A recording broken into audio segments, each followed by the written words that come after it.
एक दिन जब ऑफिस के सभी कर्मचारी ऑफिस पहुंचे तो उन्हें दरवाजे पर एक पर्ची चिपकी हुई मिली। उस पर लिखा था, कल उस इंसान की मौत हो गई जो कंपनी में आपकी प्रगति में बाधक था।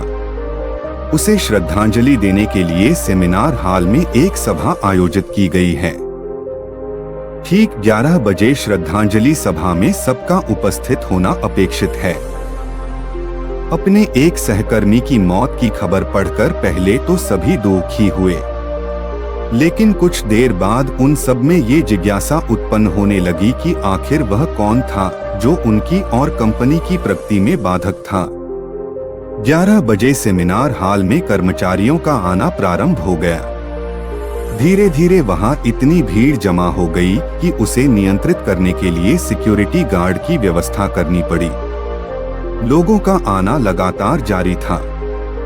जैसे जैसे लोगों की भीड़ बढ़ती जा रही थी, सेमिनार हॉल में हलचल भी बढ़ती जा रही थी।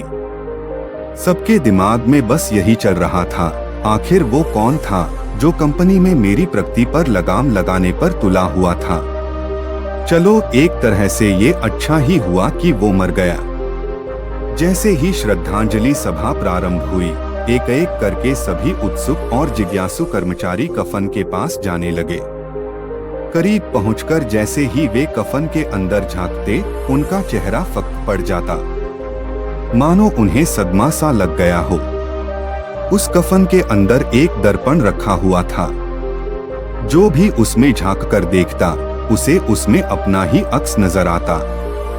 उस दर्पण पर एक पर्ची भी चिपकी हुई थी, जिस पर कुछ ऐसा लिखा था जो सबकी आत्मा को झकझोर रहा था। केवल एक ही इंसान आपकी प्रगति में बाधक है और वो आप खुद है। आप ही वो इंसान है जो अपने जीवन में क्रांति उत्पन्न कर सकते हैं। आप ही वो इंसान है जो अपनी खुशी, अपनी समझ और अपनी सफलता को प्रभावित कर सकते हैं। आप ही वो इंसान हैं जो अपनी खुद की मदद कर सकते हैं। आपका जीवन नहीं बदलता जब आपका बॉस बदल जाता है, आपका जीवन नहीं बदलता जब आपके दोस्त बदल जाते हैं, आपका जीवन नहीं बदलता जब आपके पार्टनर या साथी बदल जाते हैं, आपका जीवन तब बदलता है जब आप खुद बदल जाते हैं। जब आप अपने खुद के विश्वास की सीमा को लांघकर उसके पार जाते हैं, जब आप ये समझ जाते हैं कि आप और सिर्फ आप अपने जीवन के लिए जिम्मेदार हैं, तब आपका जीवन बदल जाता है। सबसे महत्वपूर्ण रिश्ता जो आपका किसी के साथ है, वो आपका खुद से है।